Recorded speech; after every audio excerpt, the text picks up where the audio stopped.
Hello everybody, and welcome back to the Finale Notepad e-learning module. My name is Omar Blanco, and I am the instructor for this course. So, here we are with lesson 2, adding notation. Now, what we're going to be going over is adding the following: whole note, half note, quarter note, eighth note, and 16th note. We're also going to be adding corresponding rest to this document, and we're going to be mixing these up as we go through. We're also going to be talking about how to listen to your finale music as you go about entering it onto your document. It's going to be a lot of fun. Let's go ahead and get started.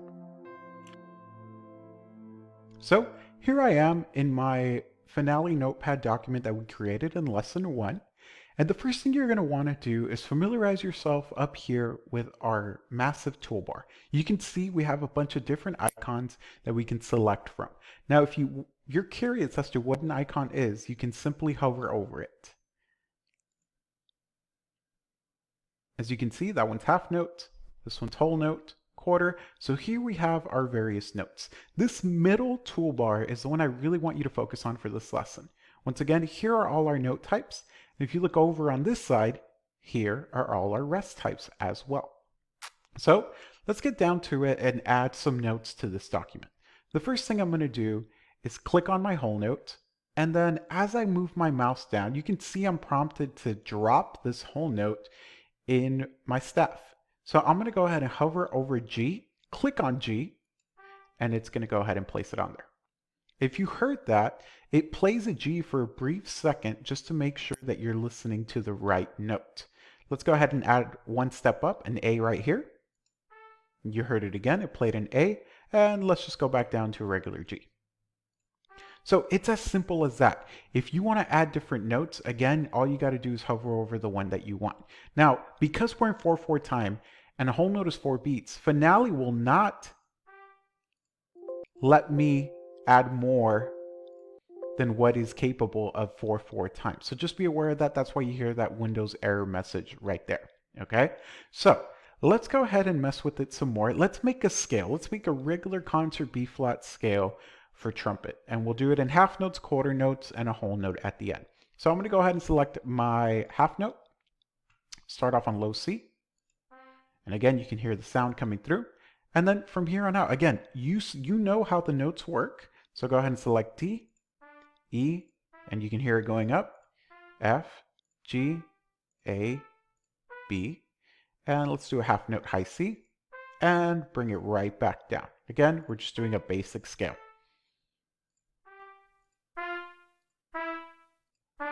And let's make it nice and clean with a whole note. So here we are, we got our scale. Now, what if you made a small error and you can't really hear it, or you can't see it, but you want to know if it sounds correct? Well, Finale has a really cool part right here in this toolbar, which is our playback toolbar, okay? Now, you can press play and it'll start it from the beginning, or you can select the only where you want it to start. So I want it to start in measure number 4, so I'm going to go ahead and click measure 4, type it in right there, and then I'm going to press play. Let's listen to our scale.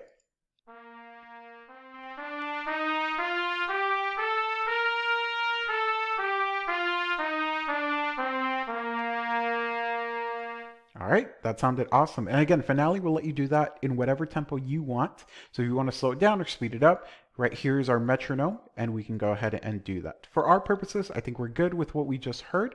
We don't need to mess with it much more. All right, so now let's go ahead and mess with some other notes. Let's add our corresponding rest in a moment, but first let's go into our quarter notes. Let's add 4 quarter notes right here of the same note. Again, Finale will not let me add more than what I need, and let's go ahead and add eighth notes right here. Same thing, we'll keep it all on F. So as you can see, Finale will auto format it and put my brackets the way it should be for music. And let's go ahead and add our 16ths. Here's beat 2, beat 3, and beat 4. Now, if I want to listen to this, again, I just got to select the right measure. So I'm going to count it. 1, 2, 3, 4, 5, 6, 7, 8, 9. It's already on measure 9. I'm going to go ahead and press play. Let's listen to what we just added.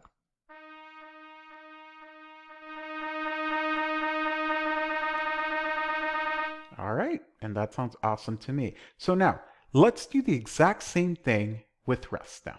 Okay, now as you can see looking down at the document, Finale will automatically put everything as a whole rest because it doesn't have anything that it needs to add, so you can just simply go off of the whole rest. So we'll leave this whole rest right here, and let's go ahead and add 2 half rests. And let's do our 4 quarter rest. 8th rest, just like at the top. 1, 2, 3, 4, 5, 6, 7, 8. I can't add any more because of our time signature. And right here, 1, 2, 3, 4, 5, 6, 7, 8. 1, 2, 3, 4. Oh, and you see how it just moved it down? That means it's auto formatting it for me. That doesn't change anything that you're doing. And again, I'm all out of space because mathematically it has to equal with our time signature. Okay, so that's pretty much it with adding notation onto Finale. It's very, very simple. Remember, you go back up, select your note type, and then you just add it in through there. You can mix notes and rest. You can create your own melodies, so on and so forth. So just to wrap up, in this lesson, we went over adding notation onto our Finale document with whole note, half note, quarter note, 8th note, 16th notes, their corresponding rests, listening to our music as we put it into Finale as well. I strongly encourage you to tinker through with this, make your own melodies, mix rest and notes together, see what you can do, write out a melody you've heard before, that way you can get really familiar with it. Don't forget to save your work as well, and we'll go ahead and see you in lesson 3.